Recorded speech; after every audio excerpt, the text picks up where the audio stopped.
Hello everyone, मेरा नाम है ईशा अग्रवाल और मैं आप लोगों को सुनाती हूँ कहानियाँ। तो आज है हमारी कहानी नज़ाकत का एपिसोड नंबर 11। लास्ट एपिसोड में आपने देखा था कि ईशान और स्वरा दोनों ही अनजाने में ही सही, लेकिन अपने ही बहन भाइयों के थ्रू एक दूसरे से कनेक्ट हो रहे थे।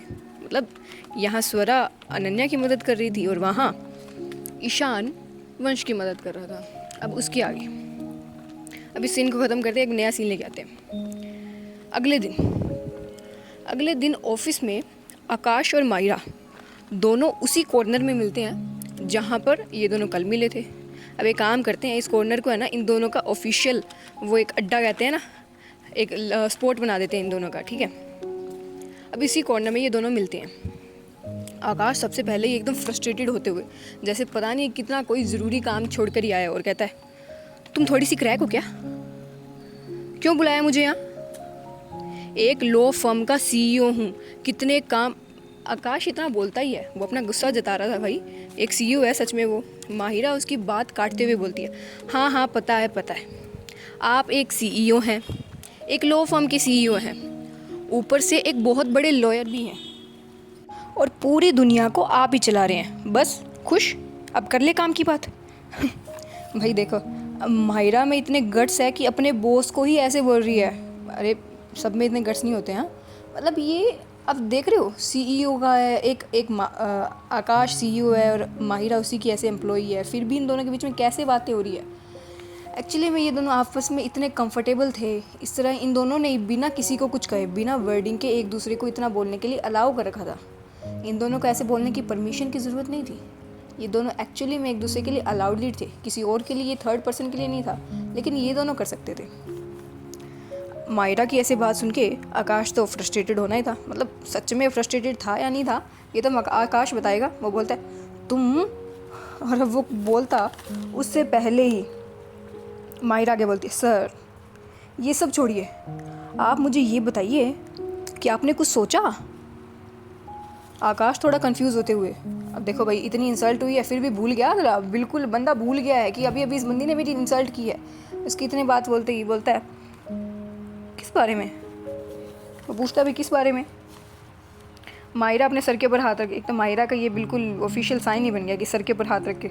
मायरा अपने सर के ऊपर हाथ रख के ऐसे बोलती है, अरे ईशान और रूह के बारे में, इनको एक करने के बारे में। क्या आपको सब कुछ बताना पड़ता है क्या? थोड़ा सा। और वो मन में बोलती है, सर का साबुन थोड़ा स्लो है क्या? और वो आकाश बोलता है, क्या क्या तुमने कुछ बोला ना? मायरा बोलती है, नहीं सर मैंने कुछ नहीं बोला, आप बस ये बताइए कि आपने कुछ सोचा या नहीं। आकाश बोलता है, हाँ हाँ ठीक है। भड़क क्यों रही हो ऐसे? भूलो मत मैं बॉस हूँ तुम्हारा, तुम इस तरह मुझसे बात नहीं कर सकती, समझ गई ना? मायरा बोलती है, हाँ सर ओके, भले ही आप कंपनी में, मेरी प्रोफेशनल लाइफ में मेरे बॉस हैं, लेकिन इस मिशन की बॉस तो मैं ही हूँ। और इस वक्त आपको आपकी बॉस पूछ रही है कि कोई आइडिया सोचा या नहीं, बताओ ना, सोचा है तो।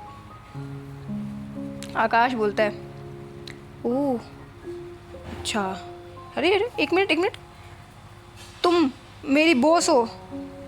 मायरा बोलती है, अरे आकाश सर, क्या आप भी बातों को पकड़ कर बैठ गए हैं? जिस मेन काम के लिए आई हैं उसके ऊपर बात करते हैं ना। मैं पूछ रही हूँ आपने कुछ सोचा या नहीं, आप और बातों पे ही घूमते जा रहे हैं, बताओ ना कि सोचा या नहीं कुछ।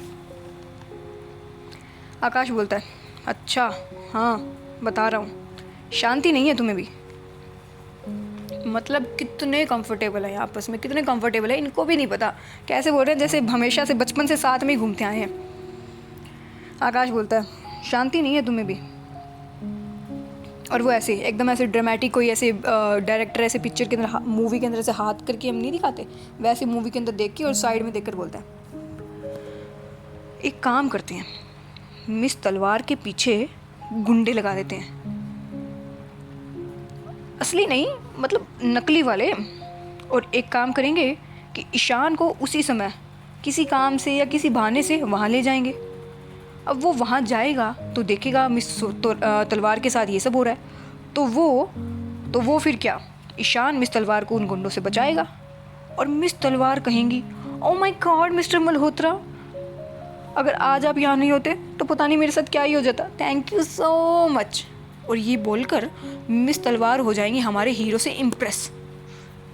और उसके बाद क्या, उसके बाद बूम, 1 महीने बाद दोनों शादी की तैयारी कर रहे होंगे। उसके अगले महीने बाद 1 महीने के बाद ये दोनों सोच रहे होंगे कि बच्चे को स्कूल में भेजें या होम ट्यूशन के लिए। तो बताओ कैसा लगा मेरा प्लान, है ना एकदम धांसू। अब देखो इनकी लैंग्वेज भी एकदम टपोरी वाली होती जा रही है, धांसू बोल रहे हैं, CEO है ये और धांसू बोल रहे हैं। बताओ माहिरा माहिरा एक अपने सामने इतने बड़े CEO को इस तरह की बातें करते हुए देखकर उसकी तो मानो आंखें फटी की फटी रह गई थी। उसको तो समझ में नहीं आ रहा था कि वो मतलब करे क्या। उसका मन कर रहा था कि दीवार पर जाके अपना सर ही मार ले। और वो थोड़ा सार्कास्टिक थी वो, उसके फेस पर कोई स्माइल नहीं थी। सार्कास्टिक होते हुए कहती है, वाह सर क्या प्लान है, एकदम माइंड ब्लोइंग। पर एक काम करते हैं ना, गुंडों की क्या ज़रूरत है, आप और मैं हम दोनों ही गुंडों के गेटअप में चले जाते हैं, इससे हमारा टाइम और पैसे दोनों ही बच जाएंगे। वो तो सार्कास्टिकली बोलती है ऐसे कि इस बंदे के थोड़े अक्ल में तो आए, सर में तो पड़े कुछ। लेकिन आकाश की गलती नहीं है ना, ये लड़कों के जेनेटिक्स ही ऐसे होते हैं, इनको कुछ ये होते ही क्लूलेस हैं। इनको इन मामले के अंदर मदद लेना ही ऐसे मान लो कि भैंस के आगे बीन बजाने वाली बात है। कोई ऑफेंड मत हो जाना भाई। अब आकाश एकदम वैसे ही क्लूलेस होते हुए, जैसे कि हर लड़का क्लूलेस होता ही है। अब वो कहता है, हाँ ये कर तो सकते हैं वैसे, लेकिन सच में ईशान से मार पड़ गई तो मैं तो बच जाऊंगा। देखो पर तुम कैसे बचोगी? ईशान आकाश तो एकदम जेन्युइन होके पूछा था, मानो कि उसे सच में मायरा के बारे में इस बारे में चिंता हो रही थी कि उसे कहीं मार पड़ गई तो। मतलब मायरा की सिचुएशन आप समझ लो भाई कि कैसे मायरा आकाश को ऐसे देख रही थी जैसे किसी एलियन को देख रही हो। आकाश के जैसे कि एक नहीं 4 सरों। उसे तो यकीन नहीं हो रहा था कि सामने वाला इंसान इंडिया का टॉप लो फर्म का CEO है और एक खुद बहुत बड़ा लॉयर है। ये इस मन में सोची थी कि ये ऐसे किसी को केस जिताते हैं बेचारे।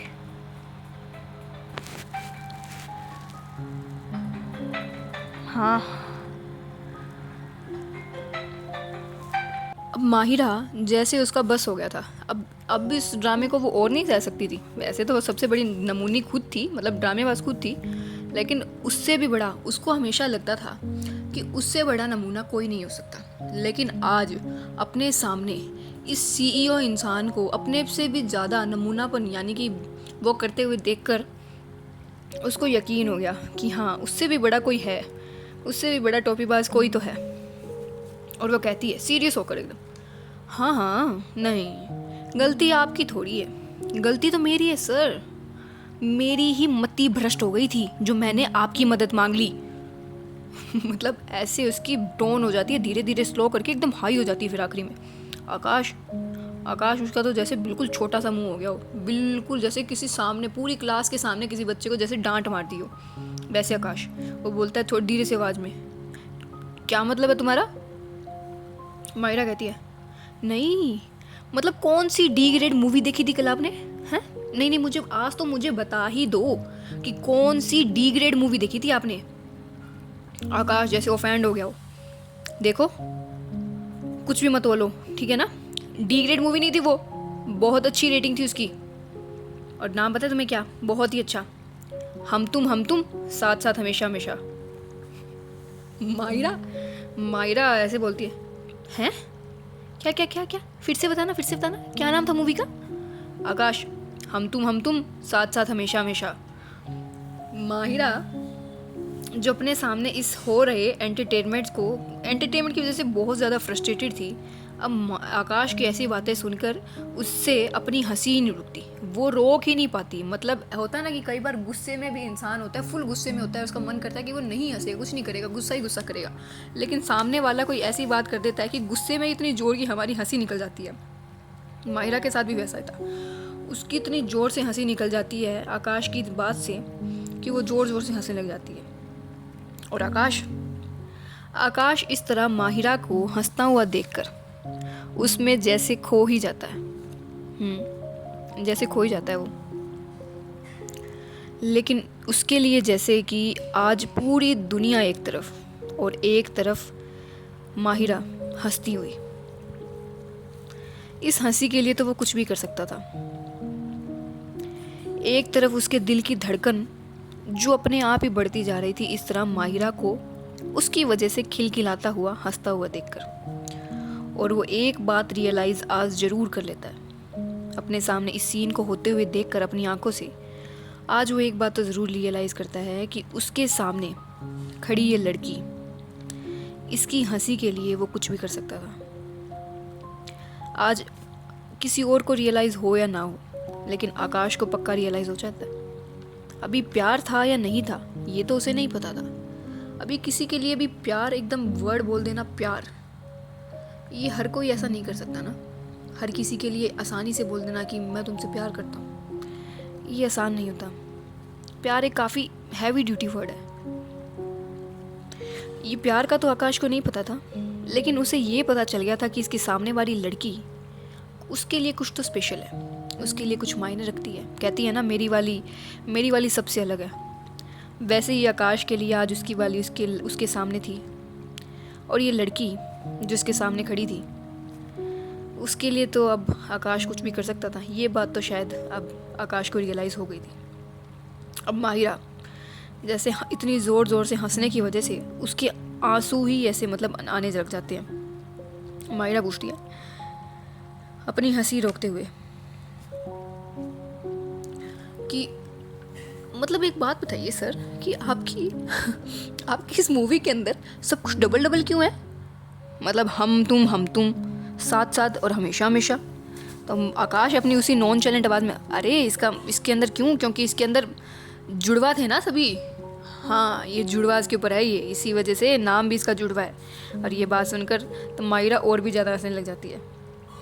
आकाश का मन कर रहा था कि इस तरह वो ऐसी ही सिली बातें करके अपनी बात से माहिरा को हंसाता ही जाए। माहिरा हंसते हंसते धीरे से ही बोलती है, आप इंसान है या बंदर? और आकाश जैसे मान लो बचपन से उसने जब से ये मूवी देखी थी वो इसी सीन का वेट कर रहा था। वो धीरे से माहिरा की तरफ लीन होता है और कहता है, वैसे तो आप सब ने समझ लिया होगा कि क्या कहता है, लेकिन वो कहता है, तुम्हें क्या पसंद है? और आकाश की ये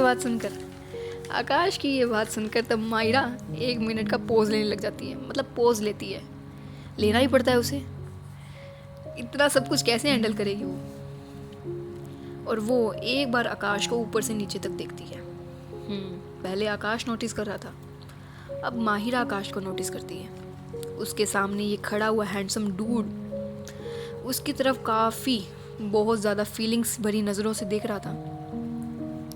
और इस तरह ऐसे मूवीज़ के ऐसे देखते हुए उसे लगता है कि कोई उसकी तरह भी है। उसे लगता था कि वो ही सबसे अलग है, सबसे ऐसी है।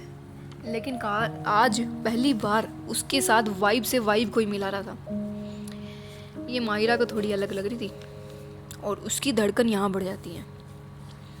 माहिरा की धड़कन धक धक एकदम ऐसे बढ़ने लग जाती है। उसको लिटरली अपने दिल से अपने कान तक अपने धड़कन की आवाज़ सुनाई दे रही थी। वो ब्लश करने लग जाती है। माहिरा ऑफिस के कॉरिडोर के कॉर्नर में आकाश के सामने ब्लश कर रही थी और आकाश से अपनी नज़रें हटा लेती है। अरे शर्म आ जाती है भाई, लड़कियों को आती है। और आकाश थोड़ा लीन होते हुए, 1 मिनट, तुम ब्लश कर रही हो क्या? माहिरा जैसे उसकी कोई चोरी पकड़ी गई हो। नहीं तो। आकाश उसको और भी ज़्यादा छेड़ते हुए, समथिंग। और माहिरा जैसे कुछ रटा हुआ हो, एकदम फ्लो में बोलती, नो नथिंग। और ये बोलकर तो माहिरा एक बार चुप हो जाती है, क्योंकि बोलने के बाद उसको रियलाइज़ होता है कि वो क्या बोल गई। और 2 मिनट के साइलेंस के बाद दोनों की नज़रें जो इधर उधर थी एक बार मिलती है। जैसे कि कहते हैं ना कि दोनों की नज़रें मिलती है और पीछे से आप वो वाला म्यूज़िक बजा सकते हैं, वो वाला साउंड लगा सकते हैं, the Bluetooth device is ready to pair, वो वाला साउंड आप पीछे से लगा सकते हैं। और ये दोनों एक दूसरे की तरफ देखते हैं और देखते ही हंसने लग जाते हैं, दोनों के दोनों वहाँ पर हंसने लग जाते हैं कॉरिडोर के अंदर। इस वक्त कोई भी सीईओ नहीं था, कोई सीईओ, कोई ऑफिस, कोई बॉस, कोई एम्प्लॉय नहीं था। थे तो बस ये दोनों इंसान, एक लड़का एक लड़की। दोनों अपनी ही दुनिया में मस्त थे, दोनों अपनी ही दुनिया में गुम थे, अपनी ही बातों में एंजॉय कर रहे थे। इन दोनों को किसी चीज़ की कोई होश या खबर थी ही नहीं। माहिरा और ये दोनों हंसते हुए बोलते हैं। माहिरा बोलती है, चलो शुक्र है, मुझे तो लगा आप सिर्फ डी ग्रेड मूवीज़ देखते हैं, लेकिन मुझे नहीं पता था कि एक टॉप लॉ फर्म के सीईओ एसआर के मूवीज़ देखते हैं। आकाश बोलता है जैसे कि उसे प्राउड फील हो रहा हो। ऑफ कोर्स एसआर के इज़ माई फेवरेट। एक कभी तुम्हें देखकर लगता नहीं है कि मैं भी थोड़ा एसआर के जैसा ही दिखता हूँ? देखो तो, ध्यान से देखो। और वो ऐसे करके आकाश अपना फेस उसके सामने करता है, मतलब नज़रें साइड में रखता है, उसके सामने ऐसा रखता है। माहिरा ऊपर से नीचे तक एक बार उसके फेस को देखती है, बड़े गौर से देखती है। उसके लिए तो आज आकाश एसआरके से भी ज़्यादा हैंडसम लग रहा था, लेकिन वो बात ये बताने थोड़ी ना वाली थी, वो कुछ नहीं कहती। और इतनी देर में माहिरा का फ़ोन बज जाता है और उसके लिए घंटी बज जाती है कि उसके जाने का समय आ गया है। माहिरा फ़ोन को साइलेंट पे करके उसको आवाज़ रिंगटोन कम करके उसकी और पॉकेट में डालती है, और बिना कुछ कहे, कुछ बाय की या गुड बाय की, वहाँ से कुछ कहने की ज़रूरत नहीं थी उसको। ये बात शायद दोनों जानते थे, दोनों को शब्दों की ज़रूरत नहीं थी। पता है क्या, किसी को भी शब्दों की ज़रूरत नहीं होती। जब कम्युनिकेशन दिल से होता है ना, और आंखों से होने लग जाता है जब कम्युनिकेशन, तो किसी की भी कोई भी कम्युनिकेशन के लिए वर्ड्स तो मायने नहीं रखते। वर्ड्स तो उन्हें बोरिंग लगते हैं फिर उस पेयर को। और वो वहाँ से जाने लगती है माहिरा जब वहाँ से जा रही थी तो आकाश उसे ही देख रहा था पीछे से। माहिरा को भी एहसास था कि उसके ऊपर आकाश की नज़रें हैं, लेकिन वो मुड़कर नहीं देखती। और दोनों के ही फेस पे एक बहुत ही प्यारी, एक बहुत ही क्यूट सी स्माइल थी। इमेजिन करो यार, जस्ट इमेजिन, कितना क्यूट मोमेंट था ये। आप ऐसे किसी अपने इंसान से, जिससे आपको बहुत पॉजिटिव वाइब आ रही हो, जिससे आप काफ़ी कंफर्टेबल हैं, उससे बात करके ऐसे एक पूरे दिन की थकान दूर हो जाए, ऐसा मोमेंट एक ऐसे बिता कर आ रहे हैं आप, एक हंसी मजाक का, तो आपके फेस पर तो स्माइल आनी थी ना। दोनों के फेस पर ही स्माइल थी। यहाँ पर वो वाला गाना बजना चाहिए था, कुछ तो हुआ है, कुछ हो गया है। अब यहाँ पर कुछ तो हो रहा था, लेकिन इन दोनों को ये एहसास नहीं था। अब यहाँ जब ये सब हो रहा था तो गोवा के एक बीच फेसिंग होटल के कमरे की बालकनी में, काफ़ी लंबा हो गया ना, एक बीच फेसिंग होटल था, उसके एक कमरे की बालकनी में खड़ा था एक आदमी, एक 55 साल का आदमी, जिसके चेहरे पर सफ़ेद बाल थे। और वो सफ़ेद बाल उसके ऑरा से, उसके आसपास की पर्सनालिटी से साफ पता लग रहे थे कि ये उसके बाल सफ़ेद धूप में नहीं हुए हैं, बल्कि तजुर्बे से हुए हैं। उसकी वो ब्राउन आइज़ लगातार उन पानी की लहरों को ही देखे जा रही थी। उनकी उस ब्राउन आंखों में थकान साफ नज़र आ रही थी। वो थकान शायद आज की कुछ फिज़िकल वर्क की ऐसी नहीं थी, ये थकान थी कुछ लंबे टाइम की, एक दिल की थकान थी ये, जो आंखों तक आ रही थी आज। वो उन जाती हुई हवाओं को महसूस कर रहा था, अपनी आंखें बंद कर रहा था, और उन जाती हुई हवाओं से कहता है, काश मैं तुम्हें देख पाता, काश मैं वो सब ना करता जो मैंने 20 साल पहले किया, तो आज मैं तुम्हारे साथ होता। ये कहते हुए उसकी उन ब्राउन आइज़ में पानी भर जाता है। लेकिन इतने साल की प्रैक्टिस से या इतने साल के नाटक से वो इतना एक्सपीरियंस्ड हो गया था कि वो उन आंसुओं को उन आंखों से बाहर नहीं आने देता। और अपनी जोर से एक बार आंखें बंद करता है, जैसे कि मानो उन आंखों को, आंसुओं को साथ ही अपने अंदर कुछ निकल रहा हो। वो इसी कश्मकश में था, वो ऐसी ही भावनाएं फील कर रहा था। उसका दिल बहुत भारी था।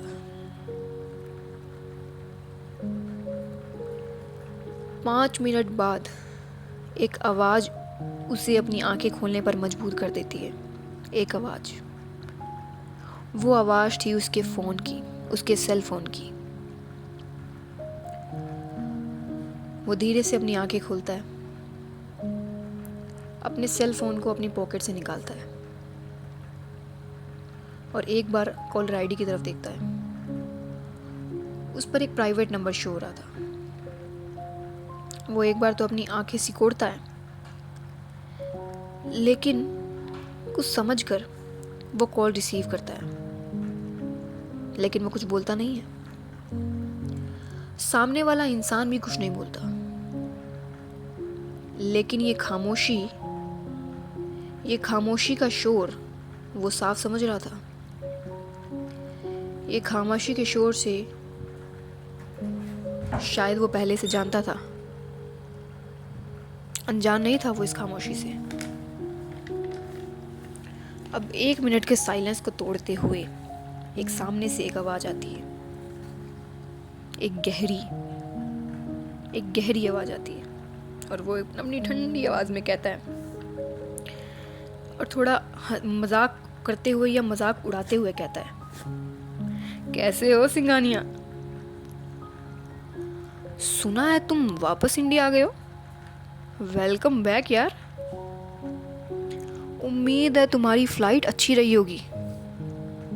और इतना बोलकर वो चुप हो जाता है और वो आगे अपनी बात करते हुए कहता है, क्या यार सिंघानिया, घर वापसी की तो वो भी 20 साल बाद।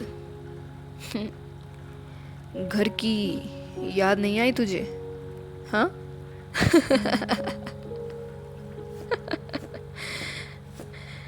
चल कोई बात नहीं, अब जब तू वापस आ ही गया है तो तेरा वेलकम गिफ्ट भी तो बनता ही है ना। तेरा स्वागत तो बनता है सिंघानिया।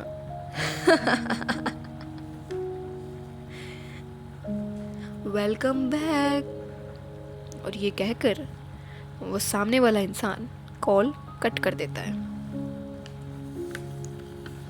अब इस आवाज़ को ये जो इंसान जिसे वो सिंघानिया कह रहा था, इस आवाज़ से वो इंसान शॉक हो जाता है। उसे जैसे मानो अपने कानों पर तो यकीन ही नहीं था कि 2 दिन पहले ही तो वो इंडिया वापस आया था और सामने वाले को इंसान को पता भी चल गया। वो अपने फ़ोन में रखे सेल फ़ोन को मुट्ठी में ज़ोर से भींचता है, जैसे अपनी मुट्ठी से ही फ़ोन को तोड़ देगा। वो कुछ भी नहीं कर सकता, अपने आप को बहुत ज़्यादा हेल्पलेस महसूस कर रहा था। वो बहुत ज़्यादा शौक था वो इंसान। उसे यकीन नहीं हो रहा था कि जिस चीज़ के लिए वो 20 साल पहले गया था, आज 20 साल बाद वही खतरा उसके ऊपर मंडरा रहा है। और वो फटाफट अपने फ़ोन को पॉकेट में रखता है और अंदर कमरे में जाता है। कमरे में जाकर वो अपने बैग को छानता है, कुछ ढूंढ रहा था शायद। उस बैग में से एक कॉर्नर से निकालता है वो एक पुराना कीपैड का फ़ोन। वो पुराने कीपैड का फ़ोन निकालता है और उस फ़ोन में से जो इकलौता नंबर सेव था उसे लगाता है। 4 से 5 रिंग होने के बाद वो कॉल उठता है और सामने वाले की आवाज़ बिना सुने ही ये जो सिंघानिया इंसान है ये कहता है, उसे पता चल गया है कि मैं वापस आ गया हूँ। सामने वाला इंसान शायद कुछ बोलना चाहता था, लेकिन ये इंसान जो सिंघानिया है ये कुछ बोलने नहीं देता और ये कहता है, मैं कुछ नहीं जानता, आपको अपना प्रॉमिस निभाना होगा, चाहे कुछ भी हो जाए, उन्हें एक भी खरोच नहीं आनी चाहिए। मैं कह रहा हूं, उन्हें एक भी खरोच नहीं आनी चाहिए। आपको अपना प्रॉमिस निभाना होगा ना, आपको याद होना चाहिए। और वो वही इमोशनल होते हुए और गुस्सा होते हुए वो कॉल कट कर देता है।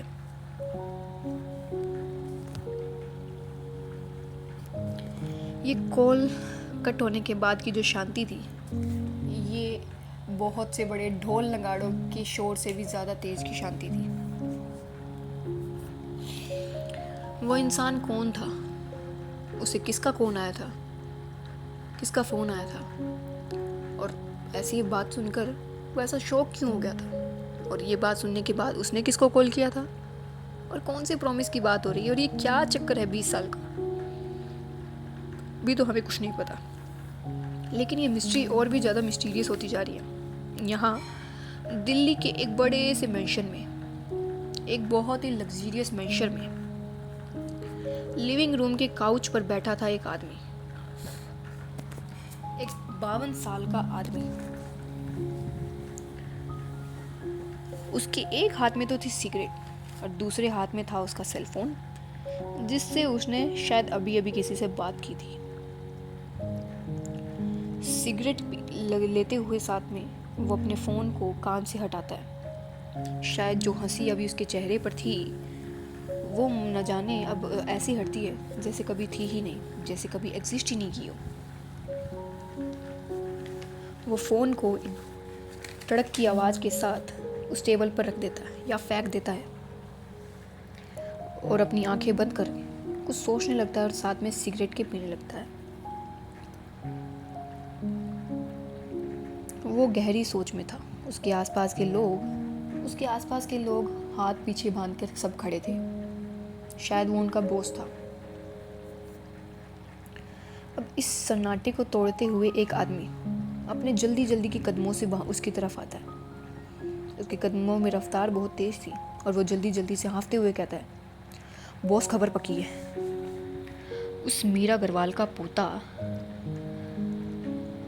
बहुत ही जल्द सीईओ बनने वाला है और वो उस विदेश से वापस आ गया। बिल्कुल पक्की खबर है बॉस। इतना कहकर वो इंसान चुप हो जाता है। ये बात सुनते ही उस काउच पर बैठे आदमी ने अपनी आंखें खोल देता है, वो जैसे उसे इसी बात का इंतज़ार था। और वो अचानक नहीं, धीरे धीरे एक उसकी जो पहले एक हंसी थी, अब उस हंसी को वो डेविल स्माइल कर देता है। मतलब एक डेविल स्माइल लेते हुए धीरे धीरे उस सिगरेट को देखते हुए बड़े ही स्वैग के साथ कहता है, अब आएगा असली मज़ा। सारे चूहे अपने अपने बिल से निकलकर एक जगह इकट्ठे हो गए हैं। इन सब को एक साथ ख़त्म करने में ही मुझे अब शांति मिलेगी। और ये कहकर वो 2 मिनट चुप हो जाता है। फिर वो उस इंसान को देखता है जो भी अभी उसने ये खबर दी थी, और वो कहता है, मुंबई जाने की तैयारी करो, अब समय आ गया है इस खेल को हमेशा के लिए ख़त्म करने का। ये बोल इसके ऑर्डर सुनते ही वो इंसान वहाँ से चला जाता है। और यहाँ पर ये जो इंसान बैठा था और वो कहता है, मीरा अग्रवाल, अब तू देखना कैसे तेरे पोते को तेरी ही आंखों के सामने धूल चटाता हूँ मैं। तेरे उस लाडले ईशान को, ईशान ही नाम है ना उसका, तेरे उस लाडले ईशान को कैसे मैं भीख मांगने पर मजबूर कर देता हूँ। और ये कहकर वो जोर जोर से हंसने लग जाता है। ये हंसी शायद रामायण के बाद आज ही सुनने को मिली थी। अब यहाँ पर ये जो मिस्टीरियस कहानियाँ हो रही थी, अब ये इंसान नया कौन सा है कौन ये, और कैसे ईशान का नाम भी जानता था ये तो। और मीरा अग्रवाल से इसको क्या मतलब, हो क्या रहा है भाई यहाँ। अब इस सीन को कट करते हैं, यहाँ पर ही छोड़ते हैं। अब एक सीन लाते हैं अगले दिन मुंबई में तलवार हाउस, सुबह के 5:30 बजे। बिग बॉस की अनाउंसमेंट नहीं कर रही हूँ मैं, वैसे ही बता रही हूँ। सुबह के 5:30 बजे माहिरा द स्लीपिंग ब्यूटी जो 8 बजे उठ जाए, 9 बजे ऑफिस जाने के लिए जो 8 बजे भी उठ जाए, उसके लिए बहुत बड़ी बात थी। गनीमत मानते थे आसपास के पड़ोसी भी कि माहिरा 8 बजे उठ गई आज। वही माहिरा आज सुबह 5:30 बजे उठकर जॉगिंग के कपड़े में तैयार होकर अपने कमरे से बाहर निकलकर और घर से बाहर आकर देखती है उसकी मॉम सुनैना जी और स्वरा। स्वरा तो हमेशा जल्दी उठी जाती थी, वो योगा कर रही थी उनके गार्डन में। उनकी मॉम जब माहिरा को देखती हैं आज, उन्हें तो यकीन नहीं होता कि ये उनकी बेटी माहिरा है। मतलब 100 कुंभकर्ण को सुलाने के बाद एक सोती है माहिरा। आज वो माहिरा सुबह जल्दी उठ गई थी। उन्हें तो अपनी आंखों पर विश्वास ही नहीं होता। वो 2 से 3 बार अपनी आंखें मसलती हैं कि मैं सही तो देख रही हूँ। उसके बाद फिर वो सामने देखती, हाँ माहिरा उठी तो थी, उठ गई थी। एक्चुअली में बात क्या थी कि उसने और आकाश ने कोऑर्डिनेशन पे ये बात की थी कि सिर्फ ऑफिस में ईशान और स्वरा को साथ नहीं लेके जा सकते, मतलब साथ नहीं लाया जा सकता। ईशान सिर्फ ऑफिस में बात नहीं बनेगी, इनको ऑफिस में काम भी करना होता है। इसीलिए इन दोनों ने तय किया था कि ये ऑफिस के बाहर भी ये मिलेंगे। और इन दोनों के मन में सबसे पहले वही ख्याल आता है जहाँ ये दोनों पहले मिले थे, उस पार्क में। इसीलिए अपनी बहन स्वरा के लिए तो माहिरा कुछ भी कर सकती थी। तो सुबह उठना कौन सी बड़ी बात थी माहिरा के लिए, तो वो उठ गई स्वरा के लिए। उसका प्लान था कि वो किसी तरह स्वरा को उस पार्क में लेके जाएगी। ये था माहिरा का प्लान। और वहाँ पर ये दोनों कुछ करने वाले थे, माहिरा और आकाश। और वहाँ आकाश का प्लान था कि वो किसी तरह ईशान को लेकर आए।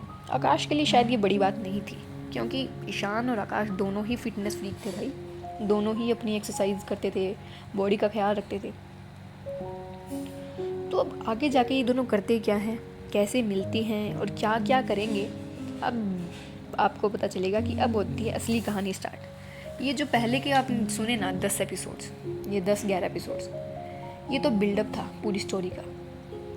आज की कहानी वैसे पूरी हो गई है, अगर किसी को जाना है तो वो जा सकता है। वैसे ये तो मैं ऐसे ही बता रही हूँ कि ये जो 10-11 एपिसोड्स हैं, ये पूरी कहानी का बिल्डअप है।